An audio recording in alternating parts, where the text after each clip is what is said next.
Good morning, good afternoon, or good evening, depending on what time you are listening. My name is Justin Grimsky.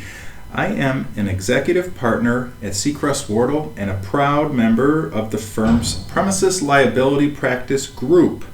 So during this installment of the Premises Liability webinar series, I'm going to be discussing two things. First, premises liability and ordinary negligence, the differences and the similarities between the two. And then second, how those causes of actions interplay with the Michigan no-fault system. But first, let's discuss premises liability and ordinary negligence. So what are they? Well, generally speaking, a plaintiff drafts a complaint for damages arising out of alleged negligent conduct occurring at a defendant's property. An important consideration that they will take into account is whether to plead a cause of action for premises liability, general negligence, or both. Well, why does this matter? Look into slide 2. The distinction is often claim dispositive. And that's because open and obvious applies to premises liability claims, but open and obvious has no application to ordinary negligence claims. So what is the open and obvious doctrine? Well, luckily, my partner Mark Masters recorded a webinar on this very topic on July 1st, 2022. I encourage you to take a listen. Now, for today, as a reminder, a danger is open and obvious if an average user with ordinary intelligence would have been able to discover the danger upon a casual inspection. So that's fine and dandy, but what is a premises liability cause of action?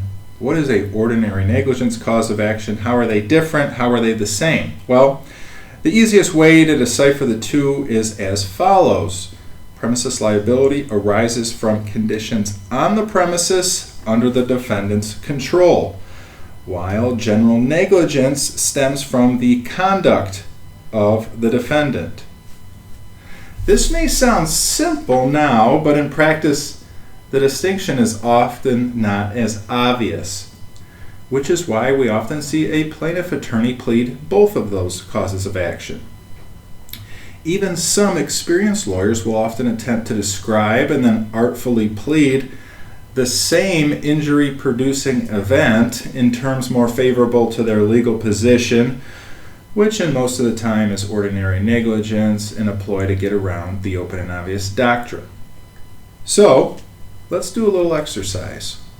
During this, ask yourself, was the injury caused by a condition on the premises or by defendant's conduct? For example, let's say you go shopping at a retail store. You slip and fall in a puddle of clear liquid that was spilled down one of the aisles. To decipher between premises liability and ordinary negligence, ask yourself a series of questions. First, was the injury caused by an unsafe condition on the premises? Well, here, sure, there was a puddle of clear liquid on the ground. Then ask yourself, or was the injury caused by the conduct of an employee, for example, a grocery store or the retail store employee, in failing to clean up the spill? Well, I guess it could be. So it sounds like a bright line legal rule. In theory, is less clear in application. But as we'll see later, this example would likely be classified as a premises liability claim, as the injury was caused by a condition on the land. But as we continue on, you may start to see other examples get rather confusing. As mentioned previously, in order to get around the defense-friendly open and obvious doctrine, plaintiffs will normally take two general approaches in their pleadings. First, they'll plead multiple counts. Plaintiff will plead both premises liability and general negligence. Second, they'll plead only general negligence, emphasizing that the alleged wrongful conduct of the defendants rather than focusing on the premises per se. Now, very seldom will we see a claimant plead only premises liability. So, in response to these tactics, the case of Adams versus Adams, held that regardless of the pleading made by a plaintiff, it is well settled that the gravamen of an action is determined by reading the complaint as a whole, by looking beyond mere procedural labels to determine the exact nature of the claim. So, this quote is really the standard for deciphering between the two. What is the gravamen of the action? What is the essence or most serious part of the allegation? So let's talk about some cases. Slides 5 through 7 will be published cases, and later on we'll talk about unpublished cases. We will then go through a chart that was published by the Michigan Bar Journal and go through each cause of action with its respective facts. So of note, there is little published case law distinguishing between premises liability versus ordinary negligence. Now there is a slew of unpublished cases. However, an important starting point is in 2005, Michigan Court of Appeals case of Lehrer versus Kitchen. So what happened in that case? Well, plaintiff was helping the defendant repair a farm tractor on the defendant's property. During the repair, a bucket on the tractor moved as a result of the repair work. This pinned the plaintiff between the bucket and the tractor body. The plaintiff's wrongful death complaint alleged a single generalized count of negligence. It didn't specify the underlying theory of liability. Now, the trial court granted summary judgment in favor of the defendant under the open and obvious doctrine. The court held that the claim sounded in premises liability, and the defendant had no duty to warn the decedent of the obvious danger. Well, the Court of Appeals reversed, and in doing so, with separate opinions written by each of the three panel judges, opined that the case was more suitably a general negligence case. So, Lehrer, two main points to take from that case is first, this is the first time we saw there is a difference between premises liability and ordinary negligence cases, and second, this is the first time we saw the open and obvious doctrine does not apply to ordinary negligence cases. So by history, that's where we started. And then in 2012, the case of Beluis versus Trinity Continuing Care Services. In that case, the plaintiff fell on ice near a patio of the entrance of a building owned by the defendant. The plaintiff asserted both premises liability and ordinary negligence cases or claims. The trial court dismissed the premises liability claim based on open and obvious, but refused to dismiss the ordinary negligence claim. Well, upon appeal, the Court of Appeals reversed the trial court's decision. In doing so, the Court of Appeals held if the plaintiff's injury arose from an alleged dangerous condition on the land, the action sounds in premises liability rather than ordinary negligence. This is true even when the plaintiff alleges that the premises possessor created the condition giving rise to the plaintiff's injury. So remember our example at the grocery store?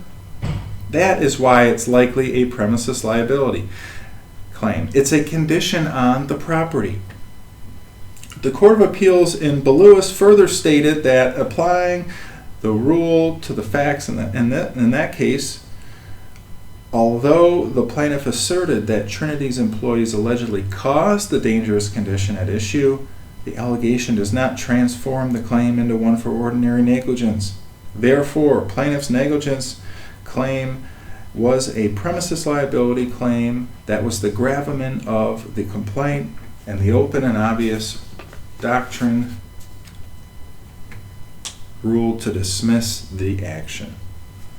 It is important to note that Kwiatkowski versus Coachlight Estates of Blissfield, Inc. is really the only Michigan Supreme Court guidance on this issue. Now, in 2008, the court had held, but unfortunately, the guidance is very less than clear and does not offer much help to practitioners or even the bench. The facts in the case are rather straightforward. Plaintiff lived in a mobile home that was owned and managed by the defendant. Defendant opened a door at the management office, which ultimately hit the plaintiff in the head, causing the plaintiff to fall from the porch and sustain an alleged injury. Well, the plaintiff filed suit against the defendants on a premises liability theory. Trial court granted defendant's motion for summary disposition, but allowed the plaintiff to file an amended complaint to allege general negligence against the defendant. The defendant again sought summary disposition on the general negligence count, but the trial court denied the defendant's motion. Now, the Court of Appeals majority ultimately reversed. The Court of Appeals found that plaintiff's injury was not by the door hitting plaintiff's face. Rather, the plaintiff was injured by the fall once he lost his balance on a small porch and his foot caught under the door. The small porch and the gap between the porch and the door are conditions on the land. Thus, plaintiff's claim, per the Court of Appeals, sounded in premises liability and not general negligence. Well, that was appealed up to the Michigan Supreme Court. The Michigan Supreme Court reversed and found that plaintiff's claim was based on defendant's negligence in opening the door as opposed to defendant's failure to protect plaintiff from dangerous conditions on the land. Thus, the Michigan Supreme Court held that that claim sounded in general negligence. So, Kwiatkowski, 2008 case, stemmed from a simple set of undisputed facts, yet judges of the Court of Appeals panel and justices of the Supreme Court all reached different conclusions about whether the gravamen of the plaintiff's claim involved a condition on the land or conduct of the defendants. The lesson from Kwiatkowski is that the gravamen of the plaintiff's complaint lies in the beholder. This means, in practice, persuasive lawyering, as well as which member of the bench that is making the decision, could make all the difference in a particular case. So since Lair, the Michigan Court of Appeals has issued dozens and dozens of unpublished opinions dealing with this matter. Some provide helpful guidance. Now, because of space limitations, a discussion of the majority of the unpublished case law is not feasible. However, I encourage you to review a chart that was authored by the Michigan Bar Journal. It depicts cases and facts very well. So I've picked a few of those to go through. First one, Berry versus Dearborn Heights Montessori. Now, in that case, plaintiff fell off a stage. Plaintiff alleged that the stage was not built properly. Well, the court found that that case was one of premises liability, and that was dismissed by way of the open and obvious doctrine. The court found that the condition was on the land. It was the stage. It was built improperly. Now let's, similar to Berry, Davis versus Olympia Entertainment. In that case, plaintiff sued for both premises liability and ordinary negligence. Plaintiff allegedly fell while she was inside of the Fox Theater. Plaintiff alleged that defendant breached its duty to properly usher her to her correct seat. Plaintiff alleged that by doing so, defendant caused her to trip when she attempted to find her correct seat in the dark. Now, in holding that plaintiff's claim was one of premises liability and not ordinary negligence, the court reasoned plaintiff fell as she attempted to locate her seat in the dark, causing her to miss the stairway's next step. Her injury was caused by a dangerous condition on the property, namely the dark step. It was not caused by the condition by the conduct of the defendant. Now let's compare that to Kuntz versus Cybra, when defendant fell in debris left outside of a restaurant. Court held, premises liability claim, open and obvious doctrine applies. In Perkins versus Mid-Michigan, the court found that case was one of ordinary negligence. Now in that one, because by failing to repair a swing step, despite plaintiff's repeated requests to do so, defendant allegedly breached its duty to maintain the industrial vehicular equipment with which plaintiff was required to work in a safe, operable condition. Now recently in Ford versus City of Marshall, this is a January 13, 2022 Court of Appeals cases. Well, plaintiff fell over a construction barricade on a city sidewalk. Plaintiff asserted both claims of negligence and nuisance against Consumers Energy, which had used the barricade in a project that they were to install gas service lines along the edge of certain sidewalks within the city. The Court of Appeals held that plaintiff's injury arose from a condition on the land and sounded in premises liability. This is true despite plaintiff's efforts to allege that the trip and fall was caused by the wire that was placed by a city official negligently. Now, the Court of Appeals held that this is even true when the plaintiff alleges that the premises possessor created the condition giving rise to plaintiff's injury.